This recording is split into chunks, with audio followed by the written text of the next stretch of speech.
Ration ഡോക്സിന് അടുത്ത വീഡിയോയിലേക്ക് സ്വാഗതം. ഇന്നിപ്പോൾ നമ്മൾ പറഞ്ഞാൽ ബസ്സൊക്കെ റിലീസ് ചെയ്യാൻ വേണ്ടിയിട്ട് ഇനി 3-4 ദിവസം മാത്രമേ ഉള്ളൂ കാര്യം. പക്ഷേ ഞാൻ നോക്കിയിട്ട് ഇപ്പോൾ ബസ്സൊക്കെ റിലീസ് ചെയ്യുന്നത് മമ്മൂക്ക ഫാൻസിൻ്റെ കുറേ ആൾക്കാരുടെ ഇടയിൽ അല്ലെങ്കിൽ ഈ പറഞ്ഞ കണക്ക് ചില ലാലേട്ടൻ ഫാൻസുകാർ ഓർത്തിരിക്കുന്നതല്ലാതെ ബസ്സൊക്കെ എന്ന് പറയുന്ന സിനിമ ഒരു ഏപ്രിൽ 10 റിലീസാവാൻ പോകുന്നോ, ഏപ്രിൽ 10 എന്ന് പറയുന്ന ഒരു ദിവസം വളരെ അടുത്ത് ഒരു 4 ദിവസങ്ങൾ മാത്രം ബാക്കിയുള്ളതാണെന്നോ ഒന്നും ആർക്കും ഒരു തോന്നലും തോന്നാത്ത രീതിയിലുള്ള ഒരു റിലീസാണ് ബസ്സൊക്കെ എന്ന് പറഞ്ഞാൽ.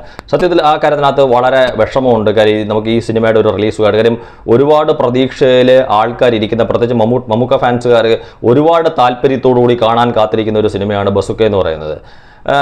പക്ഷേ ഇതിൻ്റെ പ്രശ്നം എന്താണെന്ന് വെച്ചാൽ ഇതിൻ്റെ പ്രൊമോഷനും കാര്യങ്ങളിനകത്തൊക്കെ വളരെ വലിയ രീതിയിലുള്ളൊരു വീഴ്ചയാണ്. ഇപ്പം സിനിമയ്ക്കകത്ത് അഭിനയിക്കുന്ന 3-4 താരങ്ങളെ പറഞ്ഞ് ഏതെങ്കിലും ഒരു കോളേജിലോട്ടോ അല്ലെങ്കിൽ അത്തരത്തിലുള്ള എവിടെയെങ്കിലുമൊക്കെ പറഞ്ഞു വിട്ട് അവിടെ ഇരുന്ന് ഏതെങ്കിലുമൊക്കെ മാധ്യമപ്രവർത്തകരുടെ ചോദ്യങ്ങൾക്ക് ഉത്തരം പറഞ്ഞതുകൊണ്ടൊന്നും ഒരു പ്രൊമോഷൻ ആവുന്നില്ല. ഇപ്പോൾ സോഷ്യൽ മീഡിയയിൽ പോലും ഞാൻ നോക്കിയിട്ട് ബസ്സൊക്കെ ഒരു വലിയ രീതിയിലുള്ള കാര്യങ്ങളൊന്നുമില്ല. ഇപ്പോൾ കുറച്ച് ദിവസങ്ങൾക്ക് മുമ്പ് മമ്മൂക്കയുടെ പേജിൽ കൂടെ ഒരു ബസ്സൊക്കെയുടെ ഒരു പോസ്റ്റർ പോലെ ഒരു റിലീസ് ചെയ്തിരിക്കുന്നത് ഏറ്റുപിടിച്ചുകൊണ്ട് മമ്മൂക്കയുടെ ഫാൻസ് പേജുകളിലും മറ്റടുത്ത് അവിടെ ഇവിടെയൊക്കെ ആ ഒരു പിക്ചർ എടുത്ത് ഇടുന്നതല്ലാതെ പ്രത്യേകിച്ച് ബസ്സൊക്കെയുടെ പുതിയതായിട്ടുള്ള അങ്ങനെ കാര്യമായിട്ടുള്ള സ്റ്റിൽസ് ഒന്നും പുറത്തു വരുന്നില്ല. എനിക്കൊന്ന് കുറേ ഫാൻ മെയ്ഡ് പോലുള്ള കുറേ അതും ഇതൊക്കെ വരുന്നതല്ലാതെ.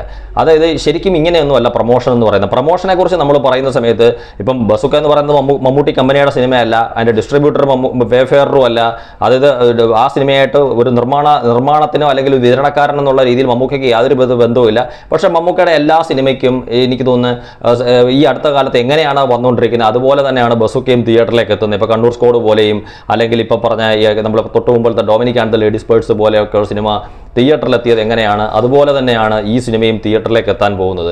എനിക്കൊന്ന് മമ്മൂട്ടി കമ്പനിയുടെ സിനിമകളിൽ തന്നെ ആവശ്യത്തിന് ഒരു ഹൈപ്പ് സൃഷ്ടിക്കാൻ സാധിച്ചത് ടർബോയ്ക്ക് മാത്രം. അത് എനിക്ക് തോന്നുന്നു ഒരു പക്ഷേ വൈശാഖും മിഥുൻ മാനുവൽ തോമസ് എന്ന് പറഞ്ഞ ഒരു 2 പേരും കൂടെ മമ്മൂക്കയുടെ പേരിനോടൊപ്പം ചേർന്നതുകൊണ്ടായിരിക്കും വലിയ രീതിയിലുള്ള ഒരു ഹൈപ്പ് സൃഷ്ടിച്ച് തിയേറ്ററിലേക്ക് ആ സിനിമ എത്താൻ സാധിച്ചത്. പക്ഷേ ഈ സിനിമയ്ക്കൊന്നും നമ്മൾ നിർഭാഗ്യവശാൽ അത് കാണുന്നില്ല. ഇപ്പം Dominic and the ladies purse എന്ന് പറയുന്ന സിനിമയ്ക്ക് പോലും ഒരു വലിയ രീതിയിലുള്ള ഒരു വിജയത്തിലേക്ക് പോകാൻ സാധിക്കാതെ വന്നതെന്ന് പറഞ്ഞു കഴിഞ്ഞാൽ അതിന് ഈ പറഞ്ഞ കണക്ക് പ്രൊമോഷൻ്റെ കുറവ് കൊണ്ട് തന്നെയാണ്. ശരിക്കും പ്രൊമോഷനിലൂടെ അല്ലെങ്കിൽ ഈ പറഞ്ഞ കണക്ക് ഒരു ഹൈപ്പ് സൃഷ്ടിച്ച് തിയേറ്ററിലേക്ക് പ്രേക്ഷകനെ എത്തിക്കാൻ കഴിയുന്നിടത്താണ് ഒരു സിനിമയുടെ ഒരു വിജയം എന്ന് പറഞ്ഞാൽ. അങ്ങനെ ഓവർ ഹൈപ്പൊന്നും ആവണമെന്നില്ല, ഒരു സാമാന്യ രീതിയിൽ. ഇപ്പം ആ കാര്യത്തിനകത്ത് ആശീർവാദിനെ നമ്മൾ സമ്മതിക്കണം. ഇപ്പോൾ ലാലേട്ടൻ്റെ ആശീർവാദ്, ലാലേട്ടൻ്റെ ഏത് സിനിമയും ആയിക്കോട്ടെ, ഇപ്പം എന്നാൽ ചോദിക്കും നേരെന്ന് പറയുന്ന സിനിമയ്ക്ക് വലിയ രീതിയിലുള്ള പ്രൊമോഷനും കാര്യങ്ങളൊക്കെ ഉണ്ടായിരുന്നോ അല്ലെങ്കിൽ വലിയ രീതിയിലുള്ള ഹൈപ്പ് ഉണ്ടായിരുന്നോ? വലിയ രീതിയിലുള്ള ഒരു ഹൈപ്പൊന്നും അവർ സൃഷ്ടിച്ചില്ലെങ്കിൽ ഇപ്പോൾ ലാലേട്ടനെ സംബന്ധിച്ചിടത്തോളം അദ്ദേഹത്തിൻ്റെ ആരാധകരോടുള്ള അദ്ദേഹത്തിൻ്റെ ഒരു സംവാദവും കാര്യങ്ങളും ഒക്കെ നമ്മൾ കണ്ട് ആ സിനിമയുടെ റിലീസിന് മുമ്പ് ഇപ്പം മമ്മൂക്ക ലാലേട്ടൻ്റെ ഫാൻസ് അസോസിയേഷൻ ഉദ്ഘാടനം ചെയ്ത കാര്യങ്ങളും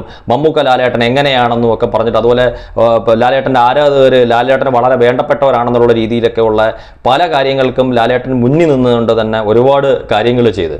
അപ്പം ഞാൻ പറഞ്ഞാണെങ്കിൽ ഇപ്പം മമ്മൂക്ക ഇപ്പം ആരോഗ്യ പ്രശ്നങ്ങൾ തൽക്കാലത്തേക്ക് മാറിയിരിക്കുന്നു. അപ്പോൾ അദ്ദേഹത്തിനെ കൊണ്ട് ഇപ്പം ഈ ഉടനെ നമ്മൾ പറഞ്ഞ കണക്ക് പൂർണ്ണമായിട്ടും അദ്ദേഹം സുഖമായി വരുന്ന മുമ്പ് അദ്ദേഹത്തിനെ കൊണ്ട് പറ്റിയില്ലെങ്കിൽ പോലും ഈ സിനിമയ്ക്ക് മറ്റു ചില ആൾക്കാരെ വെച്ച് വളരെ വലിയ രീതിയിൽ ഇപ്പോൾ സോഷ്യൽ മീഡിയയിലൂടെയൊക്കെ പ്രൊമോഷൻ നടത്താം. ഇപ്പം ആശീർവാദ് ഈ പറഞ്ഞ കണക്ക് ലാലേട്ടൻ നായകനായാലും പ്രണവ് നായകനായാലും അവർ വളരെ വലിയ രീതിയിലേക്കാണ് മാക്സിമം തിയേറ്ററുകൾ അവർ ചാർട്ട് ചെയ്ത് അല്ലെങ്കിൽ ഈ പറഞ്ഞ കണക്ക് ആ സിനിമ ഒരു വലിയ രീതിയിലുള്ള ഒരു ഹൈപ്പ് പ്രേക്ഷകരിലേക്ക് സൃഷ്ടിച്ചെടുത്തുകൊണ്ടാണ് അവരുടെ സിനിമ തിയേറ്ററിലേക്ക് വരുന്നത്. അതിൻ്റെ ഒരു ഗുണം സ്വാഭാവികമായിട്ടും ആദ്യ ദിവസങ്ങളിലുള്ള ആദ്യത്തെ ഷോയ്ക്ക് അവരുടെ സിനിമകൾക്ക് കാണാൻ സാധിക്കും. കാര്യം ഇത്രയും വലിയൊരു ഹൈപ്പ് സൃഷ്ടിക്കുന്നുണ്ട്. അപ്പം അതൊക്കെ കണ്ടു തന്നെ എനിക്ക് തോന്നുന്നു മമ്മൂട്ടി കമ്പനിയും അല്ലെങ്കിൽ മമ്മൂക്കയുടെ സിനിമകൾ എടുക്കുന്ന നിർമ്മാതാക്കളും വിതരണക്കാരും ഒക്കെ കണ്ടുപഠിക്കണം. കാര്യം ഇതെങ്ങനെയാണ് ശരിക്കും പറഞ്ഞാൽ ഒരു പ്രൊമോഷനിലൂടെ ഒരു സിനിമയ്ക്ക് ഒരു ഹൈപ്പ് ഉണ്ടാക്കി പ്രേക്ഷകനെ തിയേറ്ററിലേക്ക് എത്തിക്കാൻ സാധിക്കുന്നത്. ഇപ്പോൾ നമ്മൾ പറഞ്ഞ ഒരു ഇതുവരെ കഴിഞ്ഞ കുറേ ദിവസങ്ങൾക്ക് മുമ്പ് വരെ റിലീസ് ചെയ്തിട്ടുള്ള രീതിയിലുള്ള ഒരു മമ്മൂട്ടി സിനിമയല്ല ബസ്സൊക്കെ എന്ന് പറഞ്ഞാൽ. ബസ്സൊക്കെ എന്ന് പറഞ്ഞാൽ കുറച്ചുകൂടെ സ്റ്റൈലിഷ് ആയിട്ടുള്ള കുറേ കൂടെ പൈസ കൂടുതലെടുത്ത് നിർമ്മിച്ചിട്ടുള്ള ഒരു നല്ല രീതിയിലുള്ള ഒരു കഥ പറയുന്നത് വളരെ ഒരു ത്രില്ലിംഗ് ആയിട്ടുള്ള രീതിയിൽ കണ്ടുകൊണ്ടിരിക്കാൻ സാധിക്കുന്ന ഒരു സിനിമയാണ്. അപ്പം അതിന് സ്വാഭാവികമായിട്ട് എനിക്ക് തോന്നുന്നു നല്ലൊരു ഹൈപ്പ് സൃഷ്ടിച്ച് പ്രേക്ഷകനെ തിയേറ്ററിൽ കൊണ്ടുവന്നു കഴിഞ്ഞാൽ ആദ്യത്തെ ദിവസത്തെ ആദ്യത്തെ ഷോയ്ക്ക് പരമാവധി ആൾക്കാരെ തിയേറ്ററിൽ കൊണ്ടുവരാൻ സാധിച്ചു കഴിഞ്ഞാൽ ഒരിക്കലും അതൊരു നഷ്ടമോ അല്ലെങ്കിൽ മോശമോ ആവത്തില്ല. കാര്യം ആ ഒരു ആദ്യത്തെ ഷോയോടുകൂടി തീർച്ചയായിട്ടും വളരെ നല്ലൊരു രീതിയിലുള്ള ഒരു അഭിപ്രായമാണ് പുറത്തേക്ക് പോകാൻ സാധ്യത. നേരെ മറിച്ച് വളരെ കുറച്ച് ആൾക്കാരെയാണ് അതിനകത്ത് തിയേറ്ററിലേക്ക് എത്തിക്കാൻ സാധിക്കുന്നതെങ്കിൽ ആദ്യത്തെ ഷോയിൽ കയറുന്ന ആൾക്കാരുടെ എണ്ണം വളരെ കുറവാണെങ്കിൽ അവരിൽ കുറേ ആൾക്കാർ പറയുന്നത് കേട്ടിട്ടായിരിക്കും മറ്റുള്ളവർ ജഡ്ജ് ചെയ്യുന്നത് ആ സിനിമ നല്ലതാണോ മോശമാണോ എന്നുള്ളത്. അപ്പോൾ അത്തരത്തിലുള്ളൊരു കാര്യങ്ങളിലേക്ക് പോകാതെ പരമാവധി ആളുകളെ ആദ്യത്തെ ഷോയ്ക്ക് തിയേറ്ററിലേക്ക് കൊണ്ടുവരാൻ ശ്രമിക്കുക. ഇപ്പോൾ ബുക്ക് മൈ ഷോയിൽ ഇൻട്രസ്റ്റ് കൊടുക്കുന്നതും കാര്യങ്ങളും ഒക്കെ നമുക്കറിയാം. 83Kയും അല്ലെങ്കിൽ 100K എന്നൊക്കെ പറഞ്ഞിട്ട് നമുക്കറിയാം. പക്ഷേ അതുകൊണ്ടൊന്നും കാര്യമില്ല. ബുക്ക് മൈ ഷോയിൽ തന്നെ ഞാൻ ഇന്നലെ നോക്കുമ്പോൾ ഇന്ന് എനിക്കറിയത്തില്ല, അതിൻ്റെ റിസർവേഷൻ പോലും ഓപ്പണിംഗ് ആയില്ല. കാര്യം ഇനിയിപ്പം 4 ദിവസം മാത്രമേ ബാക്കിയുള്ളൂ.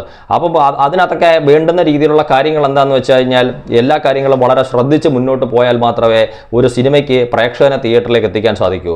അപ്പോൾ ഇനിയെങ്കിലും ആശീർവാദിനെ കണ്ടുപഠിക്കാൻ, ഈ ഒരു കാര്യത്തിൽ ആശീർവാദിനെ മമ്മൂട്ടി കമ്പനി അല്ലെങ്കിൽ മമ്മൂക്കയുടെ സിനിമയുടെ നിർമ്മാതാക്കൾ കണ്ടുപഠിക്കണം, അല്ലെങ്കിൽ വിതരണക്കാർ കണ്ടുപഠിക്കണം. കാര്യം എങ്കിൽ മാത്രമേ ഇപ്പോൾ ലാലേട്ടൻ ഒരു ഹൈപ്പ് ഉണ്ടാക്കി, ലാലേട്ടൻ്റെ സിനിമകൾക്ക് ഒരു ഹൈപ്പ് ഉണ്ടാക്കി, അല്ലെങ്കിൽ വലിയ സ്റ്റാർ വാല്യൂ ഉണ്ടെന്ന് കാണിച്ചുകൊണ്ട് പ്രേക്ഷകനെ തിയേറ്ററിലേക്ക് എത്തിക്കുന്ന കണക്ക് മമ്മൂക്കയുടെ പ്രേക്ഷകരും അല്ലെങ്കിൽ സിനിമയെ സ്നേഹിക്കുന്ന ആൾക്കാരും തിയേറ്ററിലേക്ക് എത്താൻ സാധ്യതയുള്ളൂ.